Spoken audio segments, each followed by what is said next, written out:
কারো অন্তরের ভিতরে যদি অশান্তি থাকে, আল্লাহ পাক রব্বুল আলামিনের কাছে আমরা সাহায্য চাইব। আল্লাহ পাক রব্বুল আলামিন আমাদেরকে সাহায্য করবেন। বিপদ মুসিবত টেনশন থেকে আল্লাহ পাক রব্বুল আলামিন আমাদেরকে হেফাজত করবেন। এমনকি আল্লাহ পাক রব্বুল আলামিন অনেক সময় বাতাসের মাধ্যমে আমাদেরকে সাহায্য করেন। আল্লাহর পয়গম্বর বিশ্বনবী মহানবী রাসূল আরবী সাল্লাল্লাহু আলাইহি ওয়াসাল্লাম বলেন, তিরমিজি শরীফের একটি হাদিস নবীজি বর্ণনা করেন, তিরমিজি শরীফের 2431 নম্বর হাদিস। এই হাদিসের ভিতরে আল্লাহর নবী সাল্লাল্লাহু আলাইহি ওয়াসাল্লাম আমাদের দুর্বলতাগুলো আল্লাহর কাছে কিভাবে প্রার্থনা করতে হবে, দুর্বলতা থেকে আমরা আল্লাহর কাছে কিভাবে পানা চাইতে হবে নবীজি আমাদেরকে শিক্ষা দিয়েছেন। এবং একটি দোয়া নবীজি শিক্ষা দিয়েছেন। এই দোয়াটি যদি আমরা প্রতিদিন 1000 বার পড়তে পারি, আল্লাহ পাক রব্বুল আলামিন সব দুনিয়াতে অকল্যাণ দূর করে দিবেন, অশান্তি দূর করে দিবেন, কঠিন অবস্থাকে আল্লাহ পাক সহজ করে দিবেন। আল্লাহ পাক রব্বুল আলামিন বিপদ মুসিবত থেকে হেফাজত করবেন, সংসারের সংকীর্ণতা দূর করে দিবেন, অভাব অনটন দূর করে দিবেন। যদি ঋণ থাকে আল্লাহ পাক সমস্ত ঋণগুলো পরিশোধের ব্যবস্থা করে দেন। আমার ভাইরা, আবু সাঈদ খুদরি রাদিয়াল্লাহু তাআলা আনহু থেকে বর্ণিত তিরমিজি শরীফের বর্ণনা 2431 নম্বর হাদিসের বর্ণনা। আল্লাহর পয়গম্বর রাসূল আরবী সাল্লাল্লাহু আলাইহি ওয়াসাল্লাম যখন কিয়ামতের হালতগুলো সাহাবায়ে কেরামদের সামনে আলোচনা করেছিলেন, ইয়াউমা ইয়াফিরুল মারউ মিন আখিহি ওয়া উম্মিহি ওয়া আবিহি ওয়া সাহিবাতিহি ওয়া বানিহি, কিয়ামতের কঠিন ময়দানে অবস্থা এমন ভয়াবহ হবে, দুনিয়াতে যে সন্তানের জন্য মা বাবা পাগল, দুনিয়াতে ভাই ভাইয়ের জন্য পাগল, ভাই যদি বিপদে পড়ে যায় ভাই দৌড়ায় আগে আসে, কিন্তু কিয়ামতের ময়দানে ভাই বলবে, কে তুমি আমাকে? ভাই যখন এক ভাইয়ের কাছে তার ভ্রাতৃত্বের কথা যখন বলবে, আমি তো তোমার ভাই হই, তখন ভাই অস্বীকার করে বলবে, আমার দুনিয়াতে কোনো ভাই ছিল না। মা বাবা যখন সন্তানগুলোকে দেখবে, মা বাবা তখন সন্তানের কাছে দৌড়ায় যাবে, আর গিয়া বলবে, ও সন্তানেরা, মা ডাক দিয়া বলবে, তোমাকে 10 মাস 10 দিন আমার পেটের ভিতরে ধারণ করেছি, প্রসব যন্ত্রণার কষ্ট আমি সহ্য করেছি রে সন্তান, আজকে কঠিন ময়দানে মাশারে আমি বিপদে পড়ে গেছি, আমার একটা নেকির দরকার, আমাকে একটা নেকি দাও। সন্তান বলবি, কে তুমি? তোমাকে আমি চিনি না, তোমাকে যদি আমি একটা নেকি দিয়ে দিই আমার অবস্থা কেমন হবে? সন্তানগুলো দৌড়াইয়া মার কাছে যাবে, বাবার কাছে যাবে, ডাক দিয়ে বলবে, মা, দুনিয়াতে আমার কষ্ট সহ্য করতে পারেন নাই, আমার গায়ের মধ্যে একটা আঁচল লাগুক আপনি সহ্য করতে পারেন নাই গো মা।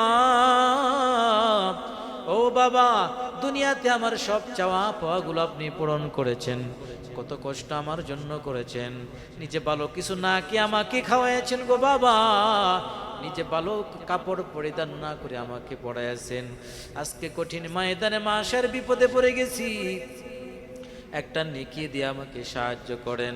মা বলবে, বাবা বলবে, তোমাকে কে?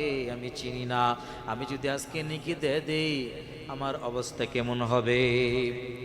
কঠিন ভয়াবহ পরিস্থিতি যখন হবে, সূর্যটা যখন মানুষের কাছাকাছি চলে আসবে, সূর্যের উত্তাপের কারণে মানুষের মাথা ফেটে যখন তার মগজগুলো যখন গাল বেয়ে বেয়ে পড়তে থাকবে, নাকের ছিদ্র দিয়ে যখন বের হতে থাকবে, মানুষেরা অস্থির হয়ে যাবে, চিৎকার করে বলতে থাকবে, আল্লাহ আমাদেরকে বাঁচান,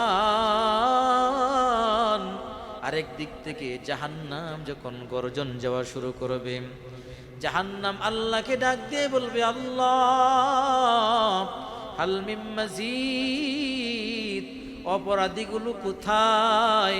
আমার পেটে বড় ক্ষুধা, অপরাধীগুলো আমার পেটে, আমাকে দিয়ে দাও, আমার পেটে বড় ক্ষুধা। কিয়ামতবাসীরা তখন অস্থির হয়ে যাবে। এই আলোচনা যখন সাহাবে কেরামদের সামনে নবীজি করলেন, তখন সাহাবে কেরাম অস্থির হয়ে গেলেন, সাহাবে কেরাম পেরেশান হয়ে গেলেন। আল্লাহর নবী সাল্লাল্লাহু আলাইহি ওয়াসাল্লাম তখন সাহাবে কেরামদেরকে একটি দোয়া শিক্ষা দিলেন আর বললেন, কোনো টেনশন নাই, কোনো পেরেশানি নাই, তোমাদেরকে একটি দোয়া আমি শিখিয়ে দেব। যদি দোয়াটি করতে পারো, আল্লাহ পাক রব্বুল আলামিন নিজেই তোমাদেরকে কিয়ামতের ময়দানে হেফাজত করবে।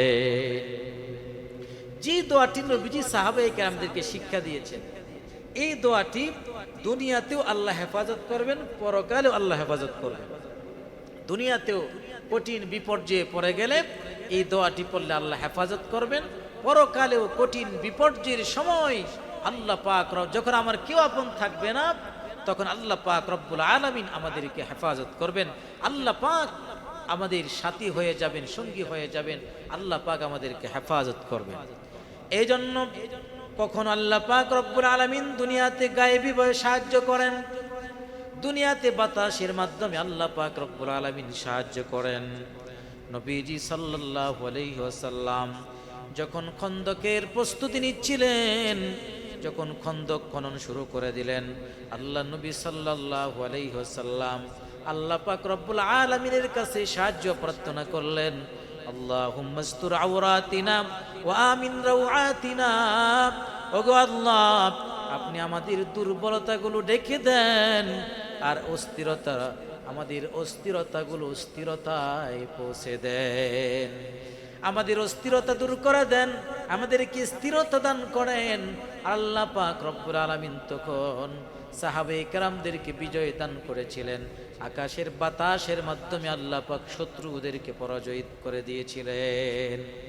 এই জন্য আল্লাহর উপরে তাওয়াক্কুল আর ভরসা যদি আমরা করতে পারি, আর নবীজির শিখানো আমলটা যদি আমরা করতে পারি, আল্লাহ পাক রব্বুল আলামিন আমাদেরকে সাহায্য করবেন, কোনো টেনশন, কোনো পেরেশানি আমাদের থাকবে না।